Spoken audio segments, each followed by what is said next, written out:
미국 보스턴 필하모니 오케스트라 지휘자였던 베냐민 잔더라는 사람이 이런 이야기를 한 적이 있습니다. 내가 20년 지휘를 하면서 깨달은 것이 하나 있다. 그것은 오케스트라 중에 유일하게 소리를 내지 않는 사람은 바로 지휘자 한 사람이라는 것이다. 어떻게 보면 너무 당연한 말 같지만 그는 20년이 지나서 이것을 깨닫게 됩니다.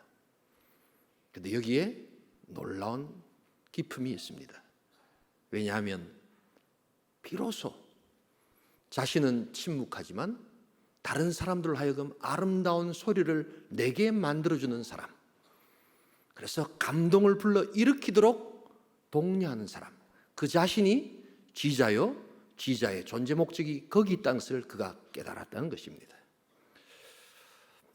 이 창세기 39장은 읽어보시면 소리 내지 않지만 요셉의 인생에 찾아오셔서 삶의 풍요와 아름다움의 소리를 내게 해주시는 지휘자로서의 하나님이 나타납니다. 이 성경을 읽어보시면 아브라함이나 이삭, 야곱에게는 하나님께서 직접 말씀을 하시는 경우가 많은데 요셉 이야기를 쭉 보시면 한 번도 직접적으로 이야기하시는 경우가 없습니다. 그냥 찾아오십니다. 그래서 성경은 그것을 하나님이 요셉과 함께 하심으로 라는 표현을 쓰고 있는데 이것이 39장에 우리가 읽었던 본문 앞뒤로 4번이 딱 나타납니다. 그래서 우리는 그것을 하나님의 임재다라고 부르고단 합니다. 지휘자처럼 지휘하시지만, 그래서 말없이 찾아오시지만 우리 인생, 우리가 그분을 살펴볼 때 가장 풍요롭게 하시고 아름답게 하시는 그 하나님, 지휘하시는 우리 하나님을 찬양할 수 있기를 소원합니다. 여기에 인생에 승리가 있고 여기 인생에 답이 있습니다. 자, 그래서 오늘 하나님의 임재는 지휘로 나타납니다. 지휘자가 손을 움직일 때 우리가 할 수 있는 것은 그 지휘를 잘 바라보면서 우리의 소리를 내어드리는 것입니다.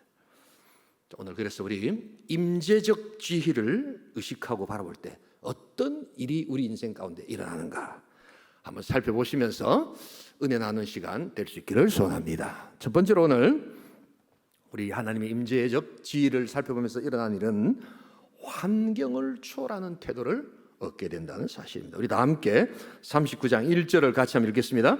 요셉이 이끌려 애굽에 내려가매 바로의 신하 친위대장 애굽 사람 보디발이 그를 그리로 데려간 이스마엘 사람의 손에서 요셉을 사니라. 하나님 요셉의 인생을 향한 소리 없는 지혜는요, 이제 약속의 땅을 벗어납니다. 가나안 땅을 벗어나서 이집트로 내려갑니다. 그리고 계속해서 하나님의 움직임은 요셉과 같이 갑니다. 요셉의 움직임은 비고정적입니다.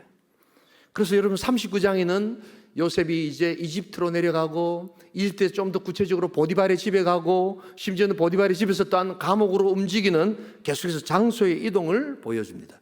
여러분 기억하십시오. 성경을 읽어 나가실 때 성경은 의외로 굉장히 많은 지명과 인명이 있다는 것을 알아야 합니다. 하나도 놓쳐서는 아니 됩니다.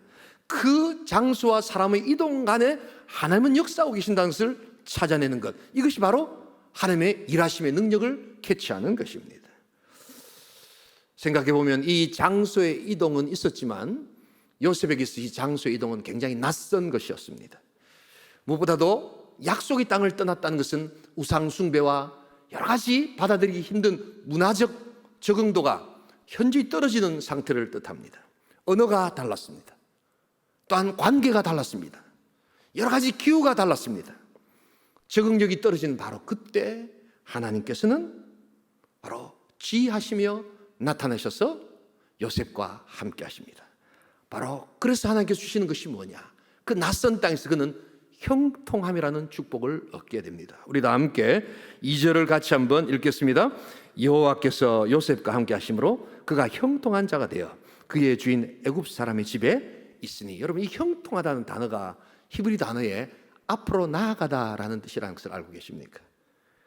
전진하는 것입니다. 복음은 움직이는 것입니다. 하나님께서는 우리를 계속해서 이끌어 가신다는 것을 보여주고 있습니다. 낯선 곳이지만 고통의 장소이지만 원치 않았던 바로 그곳이었지만 하나님은 일하셔서 축복을 주시고 그 축복이 또한 머무르지 않고 아브라함에게 약속했던 복의 통로가 되듯이 다른 사람에게까지 축복이 전달되는 이중의 축복, 배가의 은혜가 넘쳐나기 시작합니다. 어떤 역사가 일어나는가? 우리 다 함께 5절도 한번 같이 읽어보겠습니다. 함께 읽습니다. 그가 요셉에게 자기의 집과 그의 모든 소유물을 주관하게 한 때부터 여호와께서 요셉을 위하여 그 애굽 사람의 집에 복을 내리심으로 여호와의 복이 그의 집과 밭에 있는 모든 소유에 미친지라. 여러분들이 계심으로 말미암아 하나님께서 여러분들에게 복을 주심으로 말미암아 여러분들이 계시는 여러분들의 직장과 가정과 모든 비즈니스와 여러분들의 삶에 하나님의 복이 풍성해질 수 있기를 주님의 이름으로 축복합니다. 이것이 바로 전진하는 우리 하나님의 지혜의 역사, 바로 환경을 초월하는 은혜의 역사입니다. 우리 다 함께 사도 바울이 뭐라고 이야기를 했는지 한번 빌립보서 4장 4절 한번 읽어볼까요? 같이 읽겠습니다. 주 안에서 항상 기뻐하라. 내가 다시 말하노니 기뻐하라. 여러분 기뻐하세요. 믿으시면 아멘 하시기 바랍니다. 그런데 모든 언어는 맥락이라는 것이 있습니다. 그 말을 누구에게, 언제, 어떤 장소에서 했는가, 이게 언어를 언어되게 합니다. 장사도 잘 되고 사업도 잘 되고 막 자식도 막 그냥 탁 좋은 학교 들어가고 막 그랬으면 막 부러울 게 하나도 없을 때, 야, 주 안에서 기뻐해라. 그냥 내가 다시 말하는데 기쁘다, 기뻐해라. 사도 바울의 언어의 맥락은 그것이 아니었습니다. 사역이 꽉 막혀버렸습니다. 그리고 칙칙한 지하 감옥에 그냥 호흡이 콱콱 막힌 듯한 그런 음산한 곳에 그는 지금 앉아 있습니다.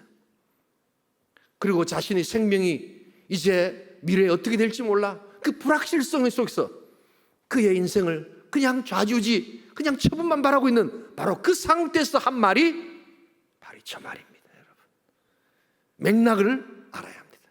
그러나 그는 지혜하시는 하나님, 주 안에서 나는 기뻐할 수 있다. 주 안에서 기뻐하라. 다시 말하노니 기뻐하라.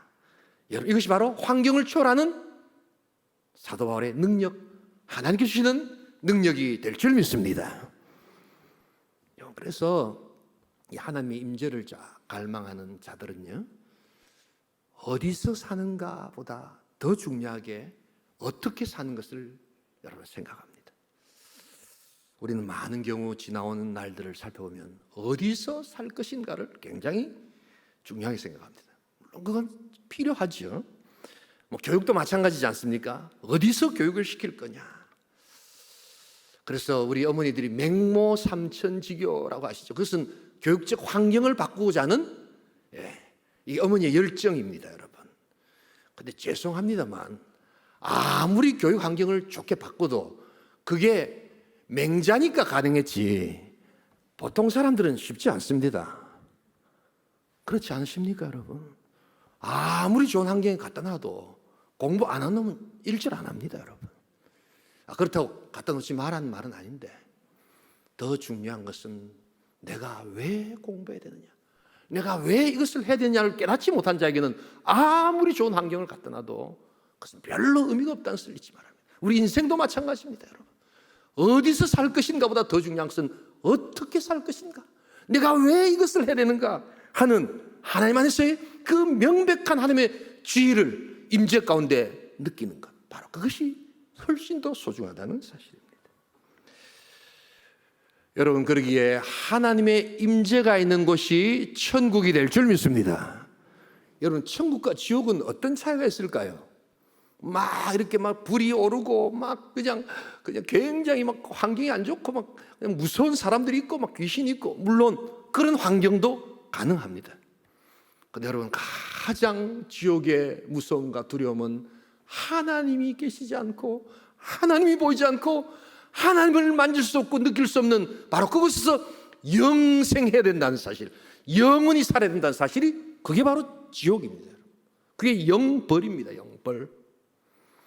그러나 비록 눈물이 있고 고통이 있고 뭔가 메마른 땅을 걸어가는 광야 같은 삶일지라도 하나님이 함께 하신다면, 여러분, 거기서 하나님의 임재가 있다면 그것은 우리가 천국, 하나님 나라로 부르게 될 줄 믿습니다.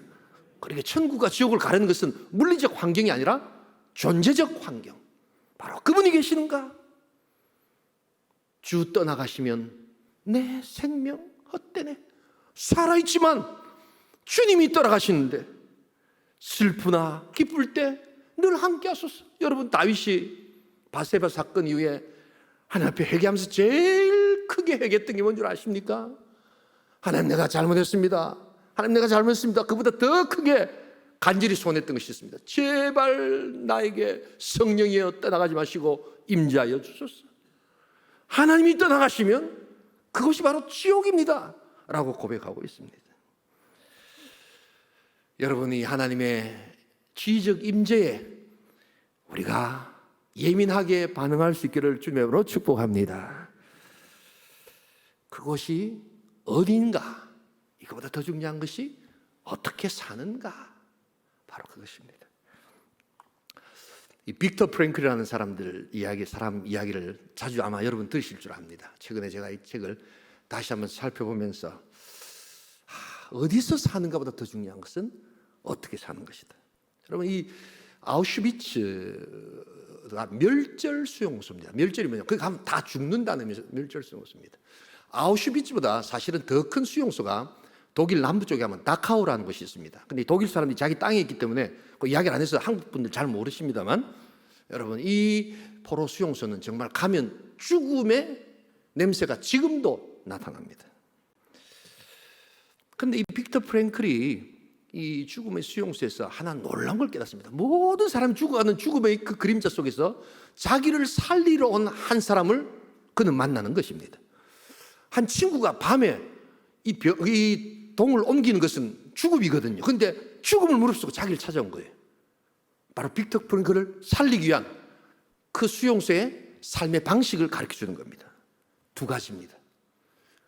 하나는 자꾸만 얼굴을 때리라는 겁니다. 그래서 혈색이 막 이렇게 돌아야지 건강하게 보여서 노동력을 사용했기 때문에 빨리 안 죽인다는 겁니다. 그래서 자꾸 그거 하라는 겁니다. 여기 아우슈비츠 딱 들어가다 보면 지금도 있습니다. Arbeit macht frei. 노동이 너희를 자유케 하리라 라는 말이 딱 지금도 써 있습니다. 그래서 어떻게 하든지 이 노동력을 이렇게 빼내려고 하는데, 그러니까 젊게 보여야 되는데 그냥 혈색이 쭉 먹지도 못하고 그러면 바로 수용소에 끌려간다는 겁니다. 또 하나, 면도를 해라. 면도를. 그래서 면도를 깔끔하게 해야지 깨끗하게 보이고 힘이 있어 보인다. 바로 그것이 생명을 살리는 메시지였습니다. 그래서 이 빅터 프랭클이 그 떨어진 그 수용소 이 바닥에 이 유리병 조각을 가지고 매일 이렇게 유리 조각으로 면도를 했다는 것 아닙니까? 여러분, 면도가 얼마나 이게 아픈 줄 아십니까? 막 피가 나고 그런데도 그래도 그냥 얼굴을 깔끔하게 보내는, 그래서 그 면도하면서 살아야겠다는 바로 그 인간의 인간됨을 그는 그곳에서 그 유리 조각으로 면도하면서 어디서 사는가가 중요한 것이 아니라 어떻게 살 것인가를 그는 결심했다는 겁니다. 여러분, 우리 하나님의 임재 가운데 어떻게 살 것인가, 하나님 주시는 능력이 무엇인가를 우리가 누리며 증가하는 복된 인생 될 수 있기를 주님으로 축복합니다. 두 번째로, 오늘 임재적 지혜를 의식하고 바라볼 때 일어나는 일은 환경을 초월하는 태도가 있고, 두 번째는 세상의 힘과 권력을 초월하게 하는 태도가 있음을 보여줍니다. 우리 다 함께 7절 같이 한번 읽겠습니다. 그 후에 그의 주인의 아내가 요셉에게 눈짓하다가 동침하기를 청하니. 여러분, 이 요셉의 39장 이야기는 스토리텔링이 좀 간단합니다. 여러분, 이제 보디발의 아내와 동침을 거절한 요셉 이야기는 아마 주일학교 때부터 많이 들으셨을 겁니다. 그런데 여러분, 이 본문을 단순히 한 여인의 성적 유혹과 그것을 거절하는 치정에 얽힌 사건 정도로만 이해해서는 성경을 온전히 이해하시는 것이 아닙니다. 여기는 어마어마한 영적 싸움이 지금 일어나고 있다는 것을 여러분 알아야 합니다. 바로 39장에도 옷을 벗기려는 자와 옷을 입으려는 자의 영적 투쟁이 여전히 37장에서부터 연장되고 있음을 알아야 합니다. 여러분, 오늘 이 여인의 성적 유혹은 단순히 성의 문제가 아니라 성을 상징하는 거대한 권력적 기반의 근간 유혹이라는 것을 잊지 말아야 합니다. 그리고 바로 오늘 이 언약의 백성을 말살하려는 사단의 거대한 음모가 여기에 들어가 있음을 알아야 합니다. 요셉이 그냥 거절이 참 힘들었던 이유 중에 하나가, 그나마 그래도 그것을 이겨냈는데, 요셉이 거절하기 힘들었던 것은 단순히 성적 거절로만 끝나서는 안 됩니다. 바로 보디발의 아내는 권력이라는 힘을 가지고 찾아온 권력자의 아내이기 때문에 그것을 거절한다는 것은 권력을 거절하는 것, 그것이 더 어려웠다는 사실입니다. 이 여자분이 대단한 사람이에요. 나중에 어떤 말을 하느냐 우리 한번 살펴볼 필요가 있습니다. 자기 어떤 계획이 실패하고 나니까 14절 같이 읽겠습니다. 그 여인의 집 사람들을 불러서 그들에게 이르되, 보라, 주인이 히브리 사람을 우리에게 데려다가 우리를 희롱하게 하는도다. 이 주인이 누구예요? 보디발 자기 남편입니다. 그러니까 자기가 요셉과 동침하는 것이 실패하고 난 다음에 어떻게 둘러대느냐 하면, 우리 남편이 데리고 와가지고 그냥 히브리 남자애를 데리고 와가지고 일을 이렇게 만들어 놓는다고, 이렇게 천연덕스럽게 이야기를 합니다. 여러분, 인간이 이런 존재예요. 그래서 너무 인간에 대해서 그렇게 이야기한다고 전혀 놀라지 않기를 소원합니다. 예. 여기 성경이 다 나오잖아요. 그러면서 또 한 가지 민족의 비하를 합니다. 바로 히브리 사람. 이것은 바로 이집트 사람들이 이스라엘 백성들을 아주 비하하고 멸시할 때 부르는 말. 여기 바로 히브리 사람이라는 겁니다. 바로 이것은 거대한 영적 싸움이 지금 바로 이 상태에서 일어나고 있음을 상징적으로 보여주는, 옷을 입히려는 자와 옷을 벗기는 자의 계속된 싸움의 연장이라는 것을 보여주고 있습니다. 자, 그럴 때 요셉은 무엇으로 승리합니까? 더 큰 권력은 과연 어디에 있는가? 이 이집트를 다스리는 진정한 권력자는 누구신가? 바로 천지우주 만물을 창조하신 언약의 하나님이시기에 내가 그 하나님께 죄를 짓지 않는 바로 그것이 곧 승리할 수 있다는 확신이 그에게는 있었던 것입니다. 우리 다 함께 9절 같이 한번 읽겠습니다. 이 집에는 나보다 큰 이가 없으며 주인이 아무것도 내게 금하지 아니하였어도 금한 것은 당신뿐이니 당신은 그의 아내임이라. 그런즉 내가 어찌 이 큰 악을 행하여 하나님께 죄를 지으리까. 진정한 권력자, 진정한 나의 삶의 임재적 지혜의 능력자는 바로 하나님이심을 그는 보여주고 있는 겁니다. 여러분, 그렇기 때문에 우리가 이런 어떤 하나님의 임재, 이건 단순히 어떤 영적인 체험 이런 걸 떠나서 진정한 하나님의 능력들을 체험하게 될 때 우리는 세상의 힘과 권력들을 상대화할 수 있는 능력을 얻게 됩니다. 이 종교개혁자 그 켈빈이 크리스찬 라이프를 두 가지로 이렇게 요약합니다. 좀 중요한 내용인데요. 첫 번째가 뭐냐면 십자가 앞에서의 자기 부정의 삶을 살고 있는가. 우리가 크리스찬이라면 자기 부정의 삶을 살아야 됩니다. 그런데 우리는 많은 경우에 자꾸만 자기 긍정을 하려고 하거든요. 더 얻으려고 하고 더 가지려고 했는데, 적어도 하나님께서 우리에게 주신 구원은 모든 것이 이미 임한 줄 믿습니다. 모든 것이 이미 우리에게 왔다는 것, 구원, 소테리아라는 것은 그래서 완벽함을 뜻합니다. 그래서 이제 더 이상 더 달라는 것이 아니라 하나님 모든 것을 주셨기에 이제 나에게 정말 필요한 것이 무엇인가를 깨닫게 해서 과감하게 버려나가면서 집중하는 삶, 바로 그것입니다.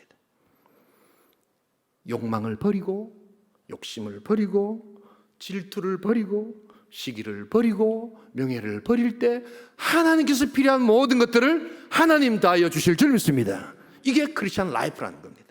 그리고 또 한 가지는 순례길을 걸어가야 한다는 것입니다. 고정되지 않고, 안착되지 않고, 내가 오래 살 것처럼 생각하지만 내일 당장 떠날 수 있고, 그래서 내가 많은 물질을 갖고 있지만 하나도 없이 살아갈 수 있는 그러한 능력, 그래서 이곳에는 완전히 머물 수 있는 그러한 삶의 장소가 아니라는 것을 깨닫고 움직이는 삶, 바로 그것이 하나님께서 우리에게 임재적 지위 가운데 임할 때 우리가 얻게 되는 힘과 권력을 상대시키는 능력, 바로 그것입니다. 아프리카 이 사막 지역에서 선교하시는 선교사님 선교 편지에 이런 내용이 있습니다.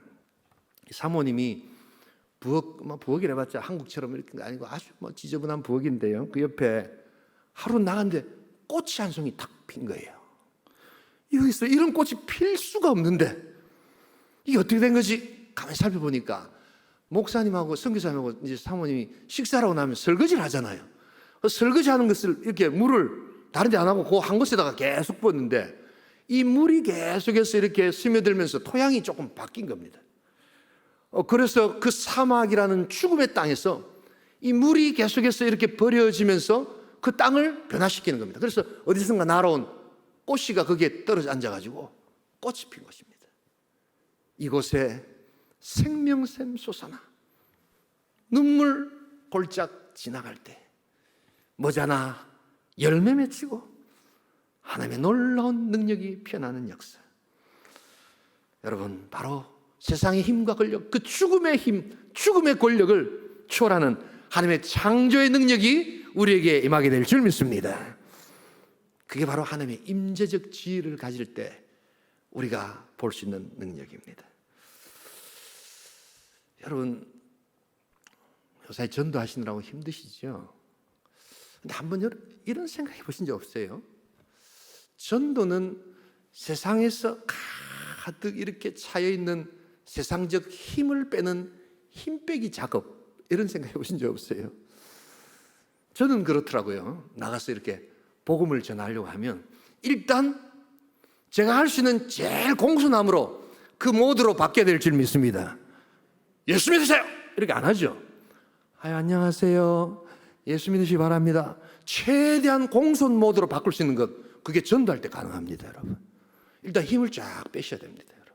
힘을 쫙 빼야 되고. 예수 믿고 우리 온천교회 나오세요. 뭐요? 막 야단을 쳐도 그래도 어찌 하는 겁니까? 끝까지 미소를 잃지 않습니다. 안 해보셨어요? 아멘 안 하십니까? 가만히 쳐다봅니까? 하고 오면 기쁨이 있습니다. 내가 힘을 좀 더 빼야 되겠구나. 너무 세상에 내가 너무 목사지만 저거 뭐야 많은 걸 생각했구나. 그래도 예수 전하면서 예수 소개하면서 우리 온천교회 소개하면서 힘이 빠지면서 오히려 내 심령과 내 상황이 가벼워지는 놀라운 자유함의 역사. 여러분, 바로 그것이 세상의 힘과 권력을 상대시키는 하늘의 역사인 줄 믿습니다. 그게 한번 아멘 하세요. 해보세요. 이걸 느낀다니까요. 힘이 빠집니다. 마지막 세 번째로 오늘 임재적 지혜를 의식하고 바라볼 때 일어나는 일은요, 환경을 초월하게 되고, 그 다음에 세상의 힘과 권력을 초월하게 되고, 그 다음에 결과보다 과정의 성공에 기뻐하는 태도를 얻게 된다는 것입니다. 우리 다 함께 21절 같이 한번 읽어보겠습니다. 함께 읽습니다. 여호와께서 요셉과 함께 하시고 그에게 인자를 다하사 간수장에게 은혜를 받게 하시매. 39장 스토리텔링은 간단합니다. 그래서 이제 보디발의 아내의 모함을 받아서 요셉이 이제 누명으로 옥살이를 하지요. 성실과 열심의 대가치고는 좀 과혹합니다, 여러분. 그러나 세상에는 그때나 지금이나 이런 일은 비일비재하다는 것을 여러분 아셔야 합니다. 그래서 이것을 이상하게 여기실 필요가 전혀 없습니다. 중요한 것은 그때도 하나님께서 지휘하시는 그 하나님의 지혜를 우리가 바라보고 있는가 하는 것입니다. 여러분, 그래서 여기서 오늘 중요한 것은 이 요셉이 갔던 감옥소의 중요성을 깨닫는 것입니다. 감옥 자체는 고통이고 슬픔인 것 같지만 이 감옥이 어떤 감옥이냐? 추락한 이집트 권력자들의 놀이터라는 것을 여러분 아셔야 합니다. 소위 말해서 범털들이 모여있는 바로 그것입니다. 개털, 범털 아시죠? 여러분요? 모르시나? 이 심한 이야기를요. 예. 그래서 권력자들, 많은 힘 있는 사람들 모인 구치소는 범털 구치소다 이렇게 이야기합니다. 그래서 힘도 없고 저 같은 말, 제가 뭐 감옥 갈 일은 없겠지만, 예. 우리 서민들의 사람들 모이면 개털이다 이렇게 이야기를 하죠. 지금 요셉이 간 이 감옥소가 범털들 모이는 감옥소입니다. 그런데 여기에는 앞으로 일어날 요셉의 인생의 삶과 신앙과 왕의 죄수들과의 관계성이 너무나도 중요하게 있는 하나님의 역사의 장소였다는 것을 여러분 알아야 합니다. 그런데 여러분, 여기서 더 중요한 것이 하나 있습니다. 여기서 요셉이 어떤 것을 합니까? 우리 22절 같이 한번 읽겠습니다. 간수장이 옥중 제수를 다 요셉의 손에 맡김으로 그 재반 사물을 요셉이 처리하고. 이게 어떻게 된 일입니까? 갑자기 왜 이 감옥에서 이런 일이 일어납니까? 바로 하나님께서 임재하심으로 말미암아 과정의 축복의 결과가 나타났다는 것입니다. 이게 무슨 말인가? 여러분 한번 가만히 생각해 보세요. 요셉이 18살에 이집트로 내려옵니다. 그리고 30살에 총리가 됩니다. 그럼 12년이 남았잖아요. 그런데 2년을 어디 갑니까? 요 감옥소에 있게 됩니다. 그럼 나머지 10년은 어디 갑니까? 10년 어디 있었을까요? 바로 보디발의 집에서 했던 가정총무의 시간입니다. 바로 거기서 그는 그 큰 보디발의 그 집에서 소위 말하는 가정총무의 회계와 여러 가지 사물을 바라보는 바로 그런 기술들과 비즈니스의 업무들을 그는 습득하는 과정의 시간들이 있었다는 것을 알아야 합니다. 하나님께서 그 과정을 축복해 주셔서 비록 감옥이지만 그곳에서 또 다른 일들을 맡기심으로 말미암아 하나님께서는 그 하나님의 임재의 놀라운 역사를 과정의 축복으로 이루어 가신다는 것을 잊지 말아야 합니다. 갑자기 이렇게 된 것이 아니라는 것입니다. 기다리고 또한 그 순간순간에 하나님께서 임재하시는 것을 우리가 체험할 때, 거기에 승리가 있을 때 하나님께서는 우리를 새롭게 변화시켜 주실 줄 믿습니다. 하나님이 이스라엘 광야 백성들에게 원하셨던 게 뭡니까? 40년 광야 때 원하셨던 게 뭡니까? 바로 일주일 만에 가나안 땅에 보냈음에도 불구하고 만나와 메추라기로 하루하루 하나님과 교제하게 하시고, 하나님께서 홍해를 건널 때 그 두려워하던 그 인생들을 이제 요단강을 건널 때는 당당하게 걷게 하시는 바로 그 능력, 그것은 과정의 축복이었지 결과의 축복이 아니었다는 것을 잊지 말아야 합니다. 우리 신앙에 있어서 여러분 요사이 우리 새 가족들도 많이 오시고 이렇게 하는데 여러분 꼭 기억하셔야 될 게 있습니다. 신앙이 안 잘하시는 분들 중에 특징이 초신자 때 너무 강력한 체험을 하셨던 분들이 신앙이 안 잘합니다. 강력한 체험이 있고 하면 신앙이 잘 자랄 것 같죠? 전혀 그렇지 않습니다. 그런 큰 은사를 맛보고 큰 걸 하면 이 신앙의 한탕주의가 어쩔 수 없이 들어옵니다. 그래서 그 다음에 또 그런 것을 원하지만 이런 게 잘 안 일어나거든요. 그래서 이런 사람들은 매일매일 하나님 주시는 영적인 만나와 메추라기를 먹는 법에 소홀해버립니다. 그래서 더 큰 것, 더 화끈한 것, 더 굉장한 것을 찾아서 헤매지만 그것을 만족시켜 줄 수 있는 딱 한 군데, 그것은 이단밖에 없습니다. 실제로 가도 그런 것도 없습니다. 여러분, 신앙은 한탕주의가 아니라 매일매일 순순간 하나님의 임재 가운데 결과보다도 과정 속에서 역사하시는 그 하나님을 깨닫고 하나님 안에서 승리를 누릴 때 하나님의 승리가 있게 될 줄 믿습니다. 그러기에 하나님의 임재적 지위를 누리는 자들은 하루는 약하지만 매일은 강하다는 그 믿음을 잃지 않는 것입니다.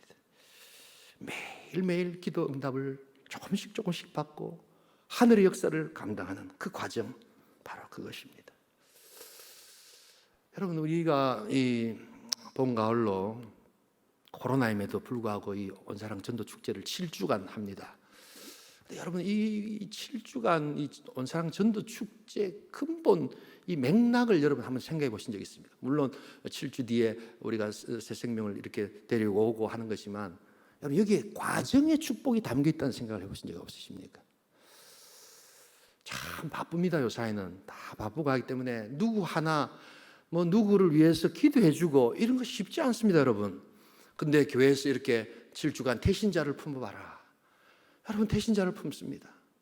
그리고 그가 정말 영혼 구원에, 물론 그는 지금 이것이 얼마나 좋은지 모를 수 있지만 그를 이렇게 품어서 그를 위해서 기도해주고 그와 필요를 채워주려고 하고, 또 이번 주는 막 어려운데 식탁에 교제를 나눠보라고 하고 막 이렇게 하면서 여러분 7주 동안 내 가슴 속에, 내 마음 속에 그 한 영혼이 살아있다는 것, 여러분 이것 요사이 이런 데 별로 없어요. 다 바쁘고 정신없기 때문에 자기 자식 챙기기도 어려운데 누가 그런 일을 합니까? 많이 하십니까, 여러분? 예. 제가 봤을 때 별로 없어요. 근데 입장 바꿔서 한번 생각해 보세요. 만약 내가 그 대상이라면, 만약 그 누군가가 우리 원천교회 어떤 성도가 나를 7주 동안 생각해주고 기도해주고 정말 관심 쏟아주고 사랑해준다면 난 너무너무 행복할 것 같아요. 행복 안 하십니까, 여러분? 이게 사랑입니다, 여러분. 이게 사랑입니다. 이 과정 속에서 이미 대신자를 작정하고 기도했던 분들은 이미 하나님께서 전도의 능력을 다하여 주신 줄 믿습니다. 사람을 몇 명 데리고 오느냐? 그래 어떤 분들 그렇게 이야기해요. 작정 많이 했는데 안 온 사람들이 많고, 여러분 그렇지 않아요. 기도 안 해서 그래요. 그 사람은 가슴에 안 품어봐서 그래요. 여러분 누가 바쁜데, 누가 이 외롭고 고독한 시간 속에서 자기 인생 살아가기도 바쁜데 가슴에 품고 기도하고 해주는 그 사람, 바로 그 사람은 온천교회 온 생명 축제할 때 작정했던 작정자들이라는 것을 여러분 알아요. 이게 사랑이에요. 이게 빛과 소금의 삶이에요. 여러분 딴 게 있는 게 아니에요. 여러분 정말 인생 살아가시면서 한 번이라도 어떤 사람을 위해서, 그를 향하여 내 자식이 아닌데도 일주일 동안 기도하고 그를 위해서 염려하고 그를 위해서 찾아가고 해보신 적 있으세요? 그걸 해보자는 겁니다. 그걸 해보자는 겁니다. 그 과정이 이미 복을 받는 겁니다. 그게 사랑이라는 겁니다. 기다림은 기다린 만큼 사랑입니다. 여러분. 이것을 우리가 끊어서는 아니 됩니다.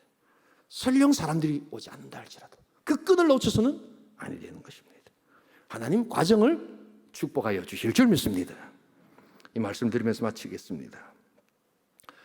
어니스트 해밍웨이라는 소설가가 노인과 바다라는 소설을 썼지요. 산티아고라는 낚시가 참 되지 않는 그 고깃배를 끌고 저 먼 바다로 그는 이제 갑니다. 하도 낚시가 안 되니까 바다로 나갑니다. 그런데 거기서 그는 청새치라는 거대한 고기를 낚게 됩니다. 너무 커가지고 자기 배 안에 넣기도 어려울 정도의 큰 청새치입니다. 사투를 벌입니다. 그래서 막 그냥 온 힘 다해서 사투를 벌이는데 마침내 청새치를 잡게 됩니다. 근데 여러분 그 청새치를 잡았던 비결이 뭔지 아십니까? 그게 바로 낚싯줄을 놓지 않는 것이었습니다. 손에 피가 나고 있는데도 끝까지 그걸 붙들고 있는 겁니다. 다른 기술이 있는 게 아니라 그냥 사력을 다해서 도망가려고 하는 청새치를 향해서 그 줄을 갖고 있는데 피가 막 나가는데 끝까지 인내하면서 버티면서 줄을 잡고 있으니까 청새치가 지가 힘이 빠져가지고 스르르 잡혀 들어가는 바로 그 역사를 그는 경험하게 됩니다. 그러면서 그는 깨닫게 되는 겁니다. 인생은 과정이다. 내가 청새치를 설령 못 잡았다 할지라도 내가 이 줄을 놓치지 않고 인생의 생명의 줄, 전도의 줄, 내 기도의 줄을 놓치지 않고 그에게만 간다면 그는 언젠가 하나님께서 보내주실 것이다. 그래서 여러분 인생에 승리하시려면 끈을 놓으시면 안 됩니다. 여러분 꼭 붙들고 계셔야 됩니다. 피가 나도 끝까지 붙드는 겁니다. 그때 과정은 축복으로 찾아옵니다. 우리 다 함께 시편 40편 1절 3절을 읽고 우리 같이 기도하겠습니다. 내가 여호와를 기다리고 기다렸더니 귀를 기울이사 나의 부르짖음을 들으셨도다. 나를 기가 막힐 웅덩이와 수렁에서 끌어올리시고 내 발을 반석 위에 두사 내 걸음을 견고하게 하셨도다. 새 노래 곧 우리 하나님께 올릴 찬송을 내입에 두셨으니 많은 사람이 보고 두려워하여 여호와를 의지하려다. 우리 다시 1절 한번 보실래요? 여러분 이 말씀의 중요한 것은 내가 여호와를 기다리고 기다렸더니 끝까지 손을 놓지 말아야 되는 겁니다. 결과를 자꾸만 생각하지 마시고 과정의 축복을 여러분 경험하세요. 그런 자에게 위대한 청새치는 여러분들의 뱃속으로, 여러분들이 낚싯대에 걸려들어 사람 낚는 어부가 될 수 있는 능력을 얻게 되는 것입니다. 하나님은 소리 없이 우리에게 찾아오십니다. 임재하시는 하나님은 자신은 소리 내지 않지만 우리 인생을 아름답게 만들어 가시는 그러한 화려한 지휘자의 모습으로 찾아옵니다. 여러분들 이 하나님의 지혜를 잘 살펴보시면서 여러분들의 인생의 아름다운 음료를 만들어낼 수 있기를 주님으로 축복합니다. 환경을 초월하는 태도, 세상의 힘과 권력을 상대시키는 능력, 결과보다 과정에 성공해서 내 삶의 기쁨을 누리는 능력, 우리 하나님의 임재의 능력 가운데 충만할 수 있기를 주님의 이름으로 축복합니다. 이 시간 한번 기도하기를 원합니다.